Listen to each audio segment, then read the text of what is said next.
This is Saffron Green Transmitter. It's a complex, precision-engineered piece of RF beauty that's nearing the end of its life, but in its day, it presented the IBA with plenty of headaches and even suffered a serious fire and a lightning strike. Today, like many AM sites, it's a shell of its former self, overgrown, unloved, and much underused. The transmitter hall is scruffy, but it's still tightly locked and secure. Old equipment racks are abandoned around the back, but it's beautiful. It stands tall above the surrounding area. Its sodium lamps are still in place, and its warning lights reveal its presence to aircraft flying overhead in the night sky. The two services from Saffron Green were predominantly Capital Radio on 1548 kHz and LBC on 1152 kHz. Capital started as an independent music radio station for London in the early 1970s, and LBC was the UK's first licensed commercial radio station, which began broadcasting on Monday the 8th of October 1973, a week before Capital. There were a few transmitter location, frequency and power changes along the way, however. Saffron Green replaced a temporary predecessor called Lots Road, a now disused coal and later oil-fired and even later gas-fire powered station on the River Thames at Lots Road in Chelsea. The antenna here consisted of a wire T strung between the two 90-metre tall chimneys. This antenna setup gained Capital and LBC the nickname Radio Clothesline, but it worked well and both stations could be heard as far away as the Midlands. The reason for the initial launch of Lots Road was because planning at Saffron Green proved to be a headache, and this, along with the immense engineering undertaking, meant that it wouldn't be ready in time for the launch of Capital and LBC. In early 1973, two government obligations were on a collision course. The first to provide London with two commercial radio stations, and the second to preserve London's green belt. The Environmental Secretary feared that an array at Saffron Green that would consist of four 230-foot tall masts and 2.3 miles of guy wire would be a blot on the landscape and the London skyline, which you can just about see in the distance. Because of the various planning and engineering issues, Saffron Green wasn't ready for its launch date, so Lots Road was used, transmitting LBC on 417 metres or 719 kHz and Capital Radio on 539 metres or 557 kHz on a temporary basis. As you can see, there was some signal clash between the Pirate Veronica and Capital Radio. Lots Road transmitter continued to operate simultaneously for a number of months after Saffron Green went on the air in 1975. By this time, LBC was on 1151 kHz at 27.5 kilowatts, and Capital was on 1546 kHz at 5.5 kilowatts, both from Saffron Green. Eventually, there were some power and frequency changes, which meant that LBC moved to 1152 at 23.5 kilowatts and Capital moved to 1548 at 97.5 kilowatts. The first transmitter installation for Capital consisted of four 10-kilowatt linear amplifiers made by Marconi.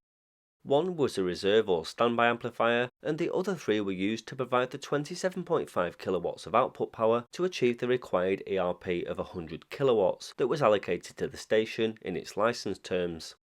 When it was first installed, the transmitter failed to produce the required output power, and after some head-scratching and investigation work, engineers found that the coax cables from the drive unit to the individual amplifiers weren't equal lengths, so some adjustments had to be made.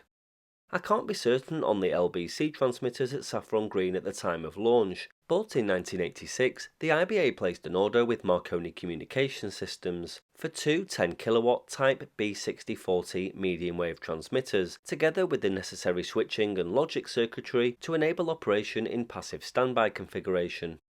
They were solid state except for the two final output valves, which were air-cooled. These two valves were incorporated into a Doherty grid-modulated circuit. Saffron Green needed to be precisely configured, as it was sharing the same frequency as other ILR stations.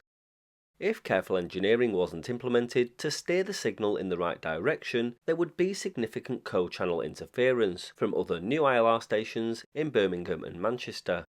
Saffron Green was set up so that both stations were allowed to radiate high power towards London on both frequencies, whilst radiating virtually no power at all where it wasn't needed.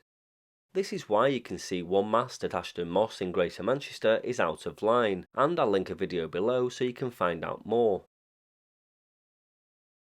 All 4 masts at Saffron Green were actively fed on both frequencies to achieve what is known as a null control, basically extending the signal out to where it's needed and pulling it back away from areas it's not. The transmitters fed power into each of the 4 masts. The relative phases of the drive current and the spacings between the masts combined to produce a radiation pattern that could be tailored very precisely. Here's the radiation pattern for LBC. With the coverage area being to the southeast of Saffron Green, it was important that the signal was directed in this way and not towards other transmitters in the north and west. The same applied on Capital's frequency. Here you can see the nulls in the direction of other stations in the north and west, with a lobe heading out towards London. The first major hurdle at Saffron Green was the nearby electrical pylons that averaged about 30 metres in height and came as close as 500 metres away from the array. One of these was situated in the main signal lobe towards London. Electrical pylons cause signal reflections and can cause havoc to the intended radiation pattern from the transmitter site. It was even more complex here because 2 signals were being radiated. Pylon detuning close to RF sites like this can be undertaken in agreement with the electricity companies. My understanding is that to detune a pylon, engineers would first attach a wire near the top of the pylon's grounding system. They then feed the wire to the opposite side of the pylon, drop it to within a few feet of the ground, and attach it to a pole. If anyone can shed any more light on this process, then let me know. Luckily at Saffron Green, pylon detuning wasn't used. First, a computer simulation had to be carried out, which would show the effects of the mutual coupling or the electromagnetic interaction between the antenna elements and the pylons.